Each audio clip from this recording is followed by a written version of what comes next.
Let's bring in New York Congresswoman Claudia Tenney and Pennsylvania Congressman Scott Perry. Scott, first on this D.C. shooting, obviously our thoughts and prayers go with the National Guardsmen, and we hope that they make it. There are conflicting reports on their condition, but is this incident likely to change the policy on the deployment of the National Guard in D.C. and elsewhere? No, and thanks for the opportunity here. And of course, our hearts and prayers or thoughts go out to the families of those guardsmen and those uniformed service members. No, I don't think this will change the policy. They are trained for this. People don't realize how dangerous it is when you're on deployment in enemy territory. Of course, you're on heightened alert. And when you're a police officer and a first responder, you're on heightened alert. But oftentimes, you can get lulled into a sense of higher security, so to speak, for yourself than is actually what's occurring. And in this case, look, we're waiting for the facts, but it sure seems like these people, these service members, were targeted because they wear the uniform. And of course, that's not something we're used to in the United States of America. You see that overseas in the combat zone, but you don't see it in our country. And unfortunately, that would appear to be the case to me. Now, it's also my understanding that they were able to return fire, which, we had seen in the past in many cases where guardsmen were deployed inside the United States without any means of really defending themselves. They carried a weapon, but were unarmed, which is completely unacceptable. So this is a developing situation, but I think it just goes to show how corrosive our politics are, how unsafe we generally can be, and how inciting people to violence can be manifest. Well, of course, we don't know anything about what the incentives were by the shooter, but we do know that he's severely injured. But Claudia, we also know that Washington, D.C., obviously this incident makes it seem like Washington is a shooting gallery, but at the same time, it was anything but that. Before this incident took place, the presence of the National Guard seemed to be working in dramatically cutting crime in D.C. and making people feel safer.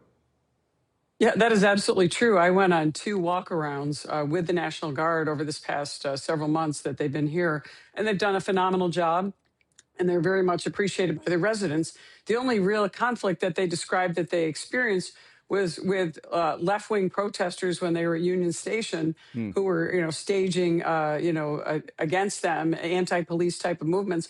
But this is what you get when you have this anti-police rhetoric coming from the Democrats and attacking our National Guardsmen, and then the rhetoric that somehow the president is putting, military troops into our communities.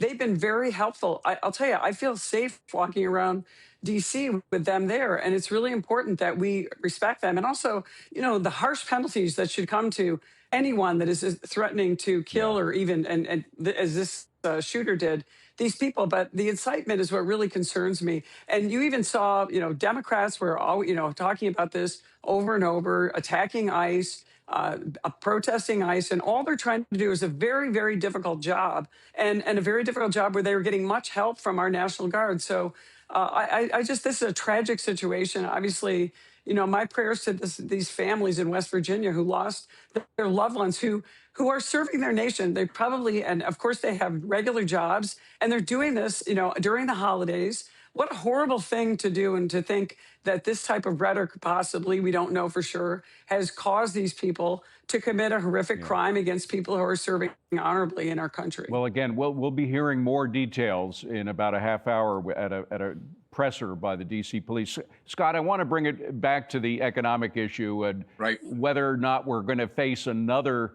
It may not be a Schumer shutdown. They may have to put another Democrat's name in there because he handled the last one so badly. But are we going to face that? And will Congress and the Senate react to it by agreeing to some kind of ending of filibuster on shutdowns?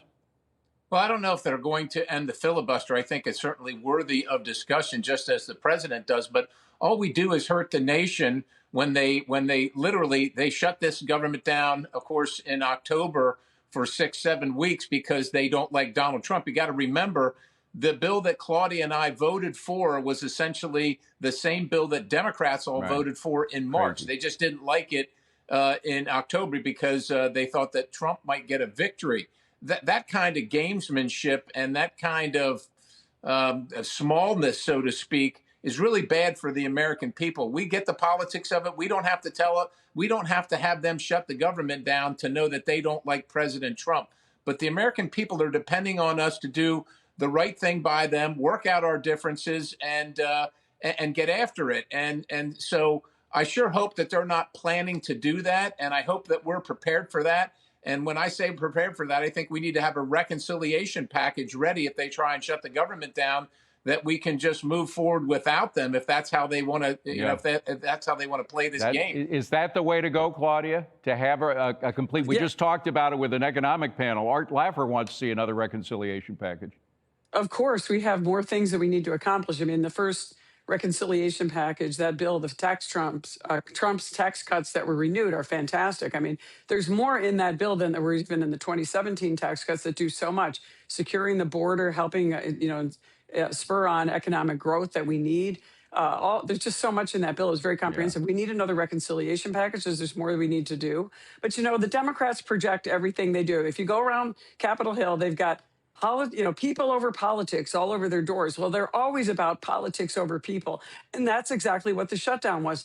The two leaders from the Democrat side in our nation are from New York. Right. I know what it's like to work in New York. I know what they're thinking. From the same part of New York all day long.